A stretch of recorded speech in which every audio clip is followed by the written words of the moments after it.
What would change if you had an actionable plan for what you will do and how you will do it that is based on what you learned in the past and are learning right now, and that plan excited you? I'm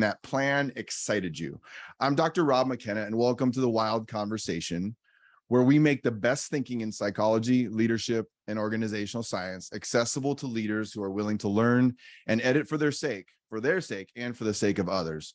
And today we are actually wrapping up our series on building whole leader continuity, and specifically today, development plans that matter. So it's one thing to get things done and a completely different thing to get things done well and on purpose. How amazing would it be if you and every other person around you had a development plan for the coming year? Not a plan for what you're going to do, but a plan for how you're going to learn and grow as you're doing it.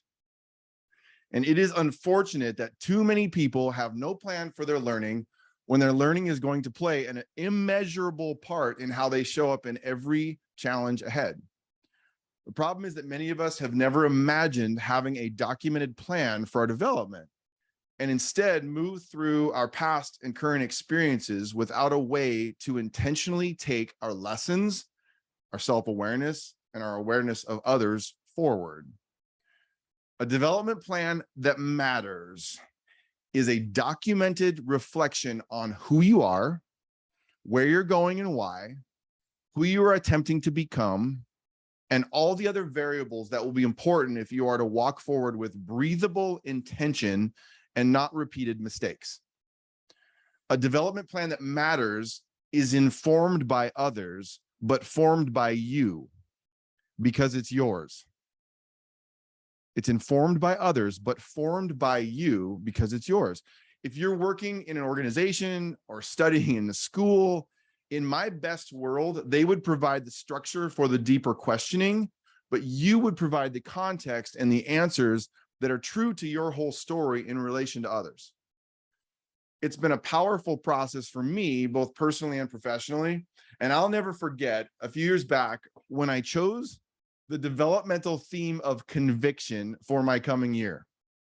I cared so much about developing the leader capacity around me and the leaders around me.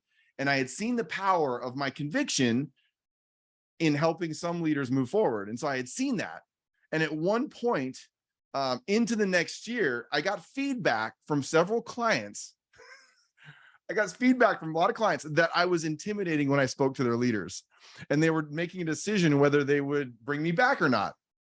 And I got to tell you, I was baffled at first, but then it dawned on me that I had taken action on being more convicted.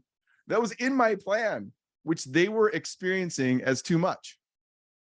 And I had never imagined that people would experience me. I just didn't think, because I cared so much, I didn't think that people might experience me that way. So the next year, I kind of shifted my plan a little bit. I chose not to back off on my theme of conviction, but simply added care to it. My theme in the coming year was going to be convicted care, because I wanted every leader with whom I worked to hear a strong voice from me, but I also wanted to work on expressing the care as well. And my next year, I have to tell you, was much better, as you can imagine. And when it comes to our influence on others, there is too much at stake for us not to move forward with some intention regarding our learning and growth and the relationship they have to our ability to get things done and to do life and work well. Even further, I would say the stakes are too high for us not to invest in others being able to have that same plan. Intention and attention regarding the most important questions of our lives is what a whole and intentional plan is all about. Even if in my own work in life, I've seen the power of intention as I've wrestled through the calling and purpose in my life, my personality, my readiness to lead in different contexts, my motivations, experiences, my competencies that's affected not just how I function, but how my team functions, my support and investment in others, all of it. I would not naturally consider myself intentional regarding my own development and learning, but through a system that breathes, I've seen the impact that has a drastic impact on my work. relationships, and my movement toward and sustainment of what I would consider wholeness. In a recent conversation with one of my nephews, he told me that every year his intention is to take a trip by himself to somewhere in the world. And that year he was going to the Shakespeare Festival in Ashland, Oregon. And while those of us around that are sitting here like listening to this could have just left it at that, like all of us were listening to him tell this story, his plan launched us into dozens of questions we had for him because we knew his intent was the result of more than a whim. We wanted to know why he's going to a Shakespeare Festival. And more importantly, why he plans this trip alone every year. We wanted to know what it is about him that makes this important. If his intent was that other people were going to play a role in his trip, or if his intent was to be alone or to start alone. We wanted to know his intention, if it was to learn or to just be. Like my wife and I were sitting there, we had all these questions for him.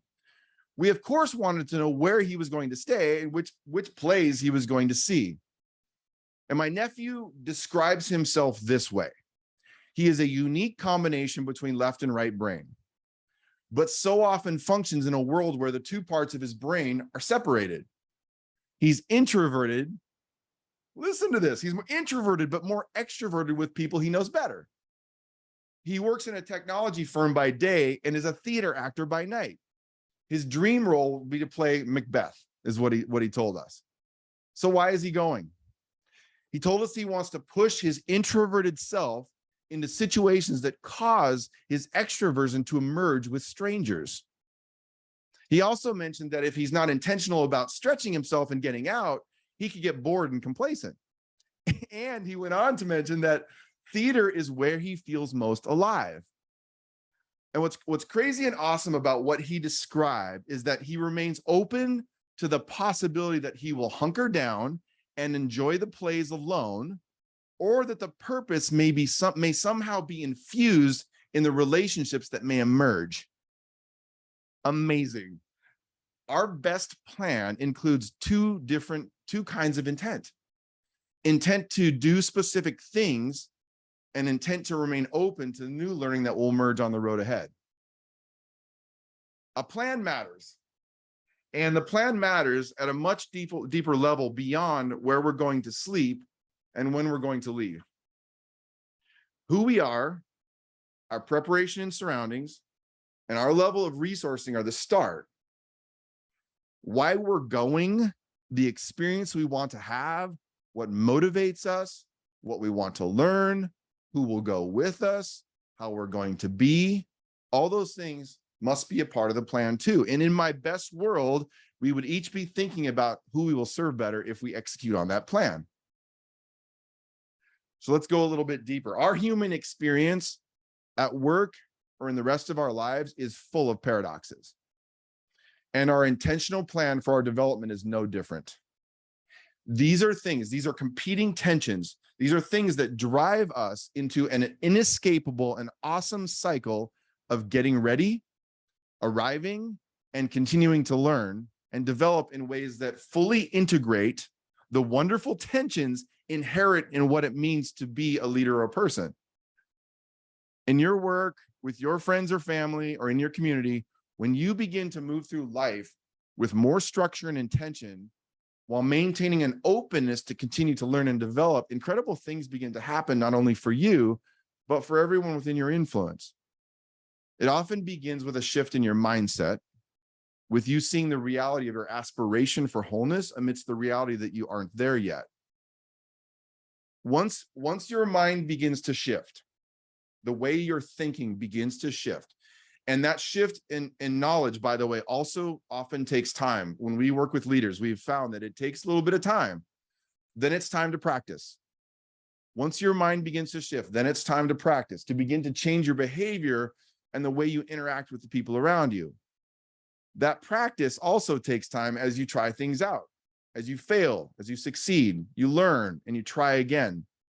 And finally, amazingly, over time, that knowledge and practice, in other words, the way we're thinking, the way we're behaving, becomes something more deeply rooted in our identity as we begin to see ourselves differently. And the other people see the same thing in us. a realization that you aren't just here for you, but for the sake of others you will serve for the rest of your life. Making a plan is about getting ready. And as I often say to leaders, it's time for us to get ready.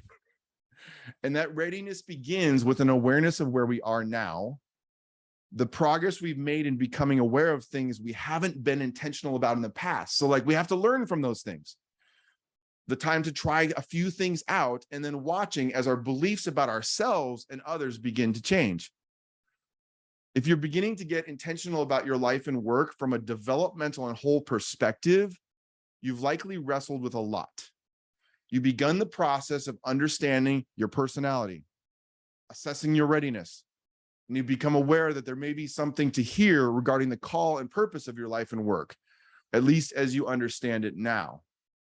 You've also become aware of the power of purpose behind your goals, your present, how you're showing up in the high pressure moments that matter in your life, the experience you've had or you want next, and the skills and knowledge that you'd like to gain, and the importance of your unique motivations to learn them.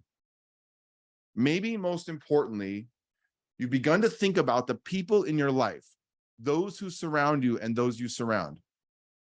You've also heard me, if you listened at all, go on and on about the importance of questions in all of those things, and that it's all just beginning. If you're in this conversation for the first time, whether you are a college student, a first-time manager of other people, a parent, a pastor, or the CEO of a corporation, much of what you've experienced is an awareness that there is something to see and get intentional about. I usually find, by the way, that it takes about a year. It takes about a year. It takes a longer investment, even in beginning to see, oh, when someone shifts to becoming a manager, the first step is like just this awareness, oh, being a leader is a thing. Like a lot of first-time managers that many of us have dealt with, they just don't even realize that that's a thing to think about. And that realization can take some time. The second time through, as you've gone through that process of that awareness and developing a plan. The second time through, things begin to change as your new way of thinking becomes a testing period where you begin to try out new ways of interacting with others in a more whole way, but with intention. You're trying things out. And even further out, what we have seen is that awareness and practice start to impact how we see ourselves. That's when you'll know that deep-seated preparation that I often describe is beginning to happen. Deep-seated preparation is beginning to happen. At that point, you still aren't done because there will be new challenges and a new level of a need for maintenance and intention. But my hope is that you'll feel your feet firmly planted in a mission that affirms you and challenges you at the same time. And as always, for your sake and for the sake of others around you. The key to a development plan that matters and that will lead to action is stopping to pay attention. If there's one thing that our Wild Leaders organization does with a great deal of attention is just getting leaders to stop, to take a look and actually to think about what would it mean for me to become a better version of myself. And then to be mindful of all the different areas where your learning and growth are connected. A plan going forward doesn't have to be complex. In fact, simplicity matters, but it must be based on an active reflection on where you've been, where you are now, and where you're going next. And I want to give you a few litmus tests for your plan. If you've never done one before and you're beginning to think about it, or you're using the Wild Plan as a process for you, I want to give you a few litmus tests for your plan that ensure that it has personal and professional relevance, that it matters, okay? Here's a couple of things. Number one, did it come from you and does it energize you? I am so over boring plans. I'm just over it, y'all. So if it comes from you, like, and does it energize you? Like, we should be excited by this. If not, let's keep working. Number two, does it include both your strengths and your areas for development? Does it include the things that are affirming what you're good at and things that you need to work on? Number three, will you talk about it with a manager, friend, or a loved one? If it's energizing to you, my hope is that you'll talk about it, because development is a relational process. Getting some input from someone we trust is important. Maybe it's a coach. Number 4, does it include ways you both think and behave differently? Does it include a reflection on both the way that you'll think differently, or you'll test that out, or the ways things that you'll try out and you'll take action on? And then number 5, is the result a plan that will help you and others at the same time? If you're in an organization that is inspiring to you and it'll help you, but it also will help your organization and your team move forward. Your whole story is exactly what it sounds like. It's all of it. And leading a whole and intentional life that will allow you to build the fortitude necessary to serve others well and to build continuity for others only requires us to take what we already know about how we learn and grow, all of it, and begin to assess, to become aware, to ask questions, to get input from others. Because the brokenness and fragmentation within us and around us is still there. But my deepest hope is that with some intention, the tensions we experience as leaders and as people will no longer tear us apart without our understanding why, but instead will become paradoxical gifts that provide the opportunity to learn and grow, and to more deeply relate to the experience of others. And I have seen intention and a system of life that breathes work for so many people, and that's why I have so much confidence for you and for me. So I want to ask you 3 questions that are important. They are not a whole plan, but they are an important sampling of what it means to create a development plan for yourself. At the beginning, just some beginning questions. And imagine you asking these, and maybe other people around you asking these things in your community or your organization. They aren't a comprehensive plan, but my hope is that it will give you a taste of how your learning and intentions will create an action in the future for you and everyone else around you. All right, so here's question number 1. What are 3 things you are aware of today that you were not aware of about yourself 1 year ago? Examples include your personality, your motivations, your readiness, your experiences, skills and competencies, or maybe your networks of support. Number 2, what is your development theme for this coming year? And how will you take action on that awareness you've gained? And number 3, what would change in the experience of others around you if they were given the opportunity to develop a whole and intentional plan for themselves, a plan that matters? So those are my 3 questions as we continue to think about this. So let's keep the conversation going.